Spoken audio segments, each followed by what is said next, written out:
Hello दोस्तों, आज की कहानी का नाम है सास बहू की लड़ाई। कहानी पसंद आए तो चैनल को सब्सक्राइब जरूर करें। अविनाश, तुम कब मेरी बात सुनोगे? आखिर मैं तुम्हारी पत्नी हूँ, काव्या ने गुस्से में अविनाश से कहा। अविनाश बिना कुछ बोले घर से बाहर निकल गया। अब ऐसा हर दिन होता है। काव्या अपनी सास सुलोचना जी को बहुत इज्जत देती थी, लेकिन सुलोचना जी हमेशा उसे नीचा दिखाने की कोशिश में लगी रहती थी। आज भी वही काव्या से सुबह जल्दी उठकर नाश्ता बनाया। अविनाश को सूजी का हलवा बहुत पसंद था, इसलिए उसने नाश्ते के साथ हलवा भी बनाकर सभी को परोस दिया। उसके ससुर रमेश जी ने सुलोचना को टोकते हुए कहा, ये क्या बेफिजूल खर्ची है, सुबह सुबह देसी घी का हलवा। सुलोचना जी ने काव्या को डांटते हुए पूछा, क्यों बहू, ये देसी घी क्या तुम्हारे मायके से आया है? माँ जी, वो इन्हें हलवा बहुत पसंद है, इसलिए थोड़ा सा बनाया है। ये कहकर काव्या अविनाश की तरफ देख रही थी, शायद वो कुछ बोले। तभी सुलोचना जी ने कहा, मैं सब जानती हूँ, मेरे बेटे का बहाना करके खुद खाने का मन होगा। अविनाश चुपचाप नाश्ता करते रहे। काव्या की आंखों में आंसू झलक आए।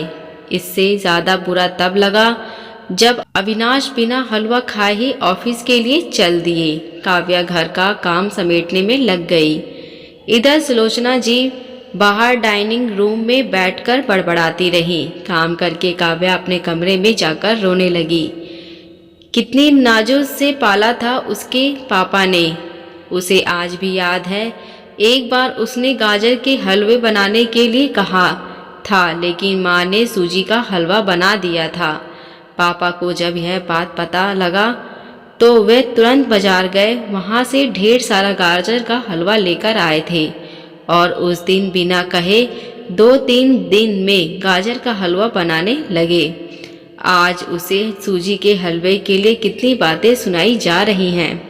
उसे गुस्सा सास ससुर पर नहीं, अविनाश पर था, जो कि कुछ नहीं बोल पाए। शाम को जब उसने अविनाश से शिकायत की तो वो बस इतना ही बोले, इस घर में केवल माँ की पसंद का खाना बनता है, आगे से मेरी पसंद का कुछ मत बनाना। काव्या ने अविनाश से बात करनी बंद कर दी।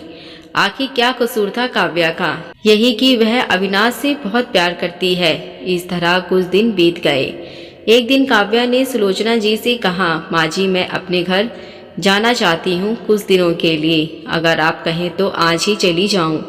कई दिन पहले माँ का फ़ोन आया था, कह रही थी पापा की तबीयत ठीक नहीं है। सुलोचना जी वहाँ जब भी जाती है 1 सप्ताह से वापस नहीं आती।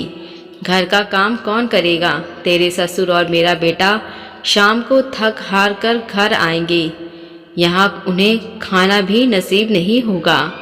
मुझे तो चक्कर आ रहे हैं, मैं खाना नहीं बना सकती। जाना है तो 1 दिन के लिए चली जा। काव्या मन मारकर 1 दिन के लिए पीहर पहुंच जाती है। वहां पहुंचकर उसे और भी आश्चर्य होता है। भाभी, मम्मी पापा कहाँ हैं? काव्या ने घबराकर पूछा। उन दोनों का घर में मन कहाँ लगता है, तीर्थ यात्रा पर गए हैं, ना जाने कब आएंगे। वैसे तुम कितने दिनों के लिए आई हो? क्योंकि मुझे भी अपने पीहर जाना है। संगीता भाभी का यह व्यवहार देखकर काव्या चौंक गई।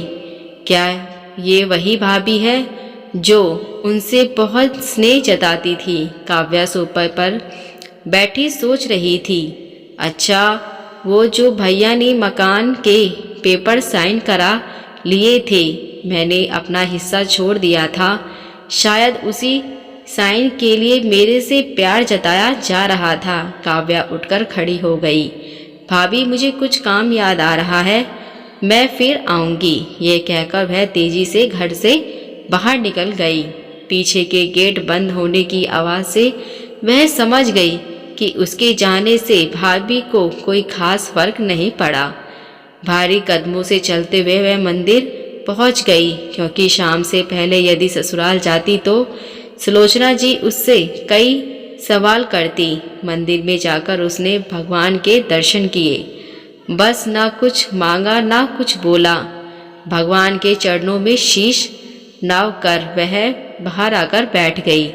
तभी सामने पेड़ के नीचे उसे अपने माता पिता बैठे दिखाई दिए। काव्या भागकर उनके पास पहुंची। काव्या को देखकर उसकी माँ रोने लगी। बेटी, तू यहाँ कैसे? पापा ने पूछा। वो छोड़िए, ये बताइए आप यहाँ कैसे? आप तो तीर्थ यात्रा पर गए थे। काव्या के सब्र का बांध टूट गया था। उसकी आंखों से आंसू बहे रहे थे। बेटी, तेरी भाभी ने तुमसे झूठ बोला है। बिजनेस में पैसा लगाने के लिए तेरे भाई ने मकान अपने नाम कर लिया। मकान के कागज गिरवी रखकर साहूकार से कर्जा ले लिया। उसके बाद हम बोझ बन गए, हमें घर से निकाल दिया। पापा, अब क्या होगा? काव्या ने रोते हुए पूछा। बेटी, तू चिंता मत कर, हम यहीं वृद्ध आश्रम में चले जाएंगे। तू अपने ससुराल जा, वहाँ किसी को यह बात मत बताना। अपने माता पिता को इस हाल में देखकर वह उन्हें अपने साथ ले जाना चाहती थी, लेकिन जहाँ उसकी कदर नहीं है वहाँ माँ बाप की क्या इज्जत होती। भारे मन से काव्या ससुराल की ओर चल दी। आज उसे अपने लड़की होने पर अफसोस हो रहा है। काश वो अपने माता पिता के लिए कुछ कर पाती। घर जाकर उसने बहुत मुश्किल से अपना घर का काम निपटाया। उसके बाद अपने घर में जाकर गुमसुम बैठ गई। उसकी आंखों से आंसू बह रहे थे। अविनाश अपने ऑफिस के काम में लग गए थे। जब वे सोने आए तो काव्या से पूछ बैठे, क्या बात है? आज फिर माँ की कोई बात बुरी लग गई जो आंसू बहा रही हो? काव्या अपने आप को रोक नहीं पाई और उसने रो रो कर सारी बात अविनाश को बता दी। क्या माँ पापा जी को यहाँ लाएं? वे इस उम्र में कहाँ जाएंगे? अविनाश ने कोई जवाब नहीं दिया और करवट लेकर सो गए। इस बात से काव्या को बहुत गुस्सा आया। आज से मैं भी उनके माँ बाप की सेवा नहीं करूँगी, देखती हूँ कौन उनकी सेवा करेगा। रोते रोते काव्या सो गई। 2-3 दिन बीत जाने पर उसकी चिंता बढ़ती जा रही थी। एक दिन वह सब्जी लेने के बहाने उसी मंदिर में पहुंच गई, लेकिन उसके माता पिता वहां नहीं थे। पंडित जी, यहाँ मेरे माता पिता उस पेड़ के नीचे बैठे थे। कई दिन से उनका कुछ पता है? तुम्हारा नाम काव्या है क्या? पंडित जी के मुंह से अपना नाम सुनकर काव्या ने पूछा। जी हाँ, लेकिन आपको कैसे पता? तुम्हारे माता पिता ने यह पता दिया है और कहा था वे अब यहाँ रहते हैं। काव्या ने पता देखा और वहाँ से कुछ दूर का था। काव्या ने मंदिर के बाहर निकलकर ऑटो रिक्शा किया और उसी पते पर पहुँच गई। दरवाज़ा खटखटाया तो एक लड़की निकलकर आई। यहाँ का पता मुझे पंडित जी ने दिया है, काव्या बोली। आप काव्या दीदी हो? अंदर आ जाओ। काव्या को कुछ समझ नहीं आया। वह अंदर गई तो देखा उसके माता पिता सोफे पर बैठे थे। काव्या उन्हें देखकर रोने लगी। बेटी, आप क्यों रो रही हो? तेरे कारण हमें यह मकान मिल गया। काव्या आश्चर्य से उनका चेहरा देखने लगी। लेकिन माँ, आप यहाँ कैसे? और ये लड़की कौन है? तब उसकी माँ ने कहा, बेटी तुझे याद है तेरी शादी की बात तेरी सास ने 50 लाख की डिमांड की थी। दामाद जी को बिजनेस खोलना था, इसलिए तेरे पिता ने उनकी डिमांड पूरी कर दी थी, जिससे कि तू सुखी रहे। जब तू हमसे मिलकर गई उसके अगले दिन दामाद जी आए। उन्होंने तेरे पापा के पैसे लौटा दिए, क्योंकि उन्हें कोई बिजनेस शुरू नहीं किया था। तेरे पापा ने मना भी किया, लेकिन वे नहीं माने। उसके बाद उन्होंने प्रॉपर्टी डीलर से मिलकर 2 दिन में यह मकान खरीद लिया। साथ 5 लाख रुपए बच गए। इससे उन्होंने ये लड़की नौकरी पर रखवा दी जो हमारी केयर करेगी। लेकिन माँ, उन्होंने मुझे तो कुछ नहीं बताया। काव्या की आंखों से आंसू बह रहे थे। वह रोते हुए वहाँ से अपने घर आ गई। घर आकर वह सोच रही थी, अविनाश ने कभी उसके लिए आवाज़ नहीं उठाई, लेकिन मेरे माता पिता के लिए इतना कर दिया जो कि कोई सगा बेटा भी नहीं कर सकता। रात को उसने अविनाश से पूछा, आपने ऐसा क्यों किया? अगर माँ जी को पता लगा तो क्या होगा? अविनाश का जवाब सुनकर काव्या रोने लगी।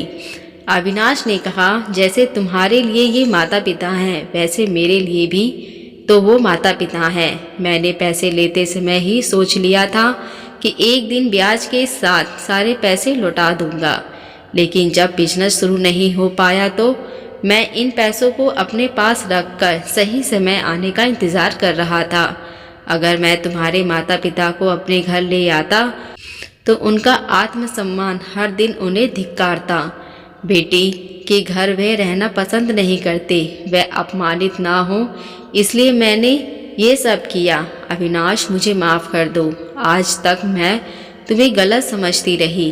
तभी पीछे खड़ी सुलोचना जी बोली, बेटी वह पैसे हमने उधार लिया था, वह तुम्हारे पिता की अमानत थी।